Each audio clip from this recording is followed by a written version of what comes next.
चलिए अब question number 6 के बारे में बात करेंगे, एक्सरसाइज 6.5 का 10th क्लास का मैथ का। ठीक है, चलिए एक समबाहु त्रिभुज एबीसी की भुजा। सबसे पहले देख लीजिए आपका जो एबीसी है कौन सा त्रिभुज है, समबाहु त्रिभुज है, यानी एबीसी समबाहु त्रिभुज का मतलब जान लीजिए। सम का मतलब क्या होता है, समान। सम का मतलब क्या होता है, समान। बाहु का मतलब होता है भुजा। जिसकी तीनों भुजाएं आपस में बराबर होती है या फिर समान होती है उसे कौन सा त्रिभुज कहते हैं, समबाहु त्रिभुज। इसका मतलब है त्रिभुज ए बी सी का अगर देखेंगे तो ए बी बराबर बी सी बराबर ए सी, तीनों की दूरी आपस में क्या है, बराबर है आगे। और इसका भुजा जो दिया है, भुजा, इसका भुजा कितना दिया है, 2a। मतलब ये भी आपका कितना है, 2a है। ये वाला भुजा भी आपका कितना है, 2a है।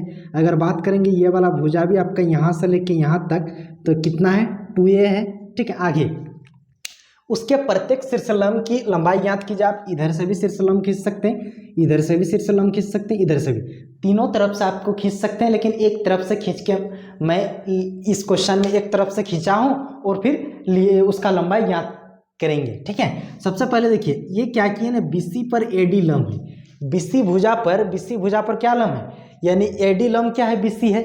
ये जो एडी है किस पर लंब है, बीसी पर लंब है। लंब का मतलब आप जान जाइए, लंब का मतलब क्या होता है। जैसे मान लीजिए कि यहाँ पे सी और डी, सी डी एक लाइन है, उसमें हम क्या कर रहे हैं कि ए बी लंब डाल रहे हैं। सी डी लाइन में क्या कर रहे हैं, ए बी लंब डाल रहे हैं। जब भी किसी भुजा पर लंब डाली जाती है तो वो क्या करती, उस भुजा को दो बराबर भागों में बांटती। उस भुजा को क्या करती, दो बराबर भागों में बांटती। इसका मतलब है सी बी और बी डी ये दोनों की दूरी आपस में क्या हो जाएगी, बराबर हो जाएगी। देखिए सी डी पर जैसे हम सी डी भुजा पर जैसे हम ए बी लंब डालें, ए बी लंब सी डी जैसे हम डालने के पश्चात ये सी डी भुजा को दो बराबर भागों में बांटती है। ये लंब का ही एक मतलब ये है, गुण है। ठीक है, तो इसका मतलब है जैसे हम ए डी लंब बी सी किए, ए डी लंब बी सी जैसे हम डालें तो इसका मतलब होता है बी डी की दूरी और सी डी की दूरी, ये दोनों की दूरी आपस में क्या होगी, बराबर होगी। और आपका क्वेश्चन में साफ साफ बोल दिया है कि बी से लेकर सी तक, बी से लेकर सी तक आपका दूरी कितना दिया है, 2a दिया है। इसका मतलब होता है इसको अगर 2 से डिवाइडेड करेंगे तो कितना, 2 कटेगा, ए बचेगा। यानी यहाँ से लेके बी से लेके डी तक की दूरी ए है। ठीक है, यहाँ से लेके यहाँ तक। उसके बारे में बात करेंगे तो सी से लेके डी तक ये भी आपका क्या है, ए है। हो गया, चलिए आपका क्वेश्चन में क्या दिया, ए बी बराबर बी सी बराबर एस सी बराबर 2a। मतलब ये तीनों भुजा आपस में बराबर है, यानी आप इसको बोल सकते हैं समबाहु त्रिभुज। ए बी सी एक समबाहु त्रिभुज है और आपका उस समबाहु त्रिभुज का जो भुजा दिया है ए बी बराबर बी सी बराबर एस सी बराबर 2a, उसका भुजा कितना दिया, 2 है। और जैसे हम इसमें शीर्षलंब डालें, शीर्षलंब का मतलब होता है ए डी आपका क्या है, ए डी आपका शीर्षलंब है। जैसे हम उसमें शीर्षलंब डालें तो शीर्षलंब का मतलब होता है, लंब का मतलब होता है कितना, 90 डिग्री। यहाँ पे कितना डिग्री का कोण बनाया, 90 डिग्री का कोण बनाया। ठीक है, यानी ए डी बी ये वाला कोण कितना डिग्री बनाया, 90 डिग्री बनाया। ठीक है, आपको निकालना है शीर्षलंब की लंबाई। शीर्षलंब का मतलब होता है ये जो ए डी है इसका ये कितना, इसका लंबाई कितना होगी आपको निकालना पड़ेगा। ठीक है, चलिए सबसे पहले बात करेंगे त्रिभुज ए डी बी में। कौन सा त्रिभुज में, ए डी बी। कौन सा त्रिभुज में ले रहे हैं, सबसे पहले ए डी बी वाला त्रिभुज, ये वाला त्रिभुज छोटा में, ए डी बी में त्रिभुज। ठीक है, अगर उसका बात करेंगे तो ये वाला कोण कितना डिग्री है, 90 डिग्री है ना। यानी कोण A D B equal to आपको क्वेश्चन में ही दे दिया है कि ये 90 डिग्री है। जब भी किसी त्रिभुज में एक कोण 90 डिग्री रहती है इसका मतलब वो कौन सा त्रिभुज होता है, समकोण त्रिभुज होता है। देखिए ए डी बी आपका 90 डिग्री है, इसका मतलब ये समकोण त्रिभुज है। समकोण त्रिभुज है इसका मतलब ये आपका क्या है, लंब है। ये आपका क्या है, आधार है। ये आपका कर्ण है।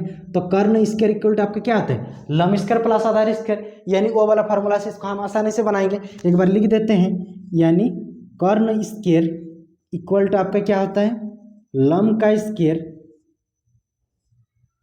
प्लस आधार का स्क्वायर। प्लस क्या होता है, आधार का स्क्वायर।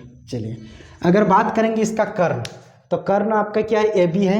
यानी ए बी का होल स्क्वायर बराबर, इसका लंब के बारे में बात करेंगे तो लंब क्या है, ए डी है।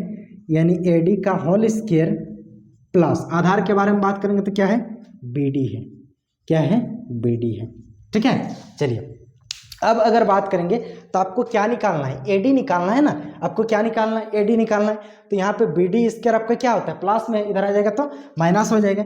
यानी यहाँ पे आप लिख सकते हैं ए बी का स्क्वायर माइनस बी डी का स्क्वायर, इसको तोड़ दिए होल स्क्वायर को, ठीक है। ए बी का होल स्क्वायर किया तो ए बी का स्क्वायर हो जाएगा, बी डी का होल स्क्वायर करेंगे तो बी डी का स्क्वायर हो जाएगा, ठीक है। ये बी डी प्लस में इधर आ जाएगा तो आपका माइनस हो जाएगा, बराबर आपका क्या हो जाएगा ए डी का स्क्वायर होल स्क्वायर, ठीक है।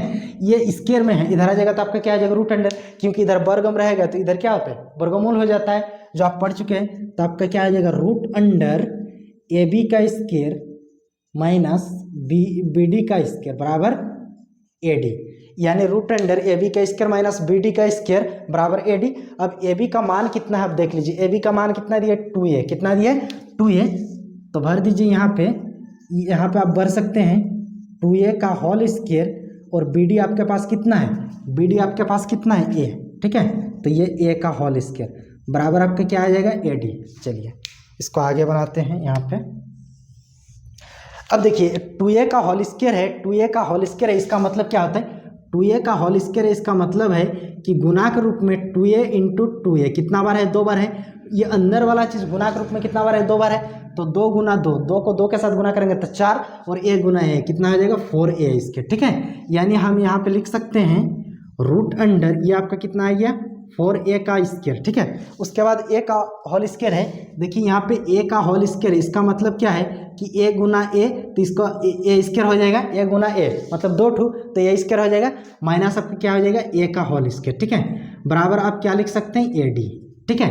देखिए 4a स्क्वायर आपका प्लस में है और 1 स्क्वायर आपका माइनस में, 4a स्क्वायर आपका किस में है प्लस में, 1 स्क्वायर आपका माइनस में है, तो घटेगा तो आपका कितना ठू बचेगा 3 ठू, यानी हम यहाँ पे लिख सकते हैं 3a स्क्वायर, क्या लिख सकते हैं 3a स्क्वायर। और यहाँ पे जो a स्क्वायर है हम पढ़ चुके हैं कि वर्गमूल का मतलब क्या होता है, वर्गमूल का मतलब ये जो स्क्वायर रूट होता है इसका मतलब होता है कि दो चीज में से एक चीज बाहर आता है, दो चीज अगर सिमिलरली है तो उसमें से एक चीज आपका बाहर आता है, बट सिमिलरली किसमें रहना चाहिए मल्टीप्लाई में, गुना में, ठीक है। चलिए ये जो a स्क्वायर है देखिए यहाँ पे ये जो a स्क्वायर है, a स्क्वायर को हम a इंटू ए लिख सकते हैं कि नहीं, a स्क्वायर को हम a इंटू ए लिख सकते हैं कि नहीं, लिख सकते हैं। तो चलिए इसको लिख दीजिए, यानी रूट अंडर 3 इंटू ए स्क्वायर को a इंटू ए बराबर हम क्या लिख सकते हैं ए डी। अगर बात करेंगे ये दो रूट का मतलब क्या होता है, दो चीज़ में से एक चीज़ बाहर आता है, यानी 2 ठू ए है, 2a में से 1 ठू ए कहाँ आ जाएगा आपका बाहर, यानी ये जो बाहर निकला ए रूट आपका कितना निकला 3 बराबर ए डी, क्योंकि ये 3 तो आपका बाहर नहीं निकलेगा क्योंकि 2 ठू 3 नहीं है, यानी सिरसलम की लंबाई इक्वल आपका कितना निकला ए रूट 3। तो यहाँ पर आप लिख दीजिए अतः सिरसलम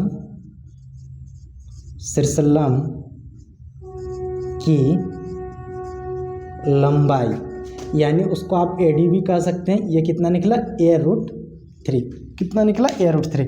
और फाइनली आपका जो क्वेश्चन था, क्वेश्चन में यही चीज़ का लंबाई आपको ज्ञात करने के लिए कहा गया था, ठीक है, यही तो आपका आंसर हो जाएगा। आई होप हमको लग रहा है कि आप इस क्वेश्चन का आंसर आप पूरी तरह से समझ गए होंगे, ठीक है। आप इसका एक स्क्रीनशॉट ले लीजिए, अगर आप नहीं लेते हैं तो हम इसको डिस्क्रिप्शन के लिंक में पीडीएफ बना के डाल दूंगा, वहाँ से भी आप आसानी से डाउनलोड कर सकते हैं एंड जान सकते हैं। ये वाला क्वेश्चन तो आपका एग्जाम के दृष्टिकोण से 10 क्लास का फाइनल एग्जाम में मोस्ट इंपॉर्टेंट है, एमसीक्यू क्वेश्चन में भी डाल देता है और सब्जेक्टिव में भी डाल देता है, इसीलिए इस क्वेश्चन को ज़्यादा बार पढ़ने की कोशिश कीजिएगा, ठीक है। थैंक यू, जय हिंद।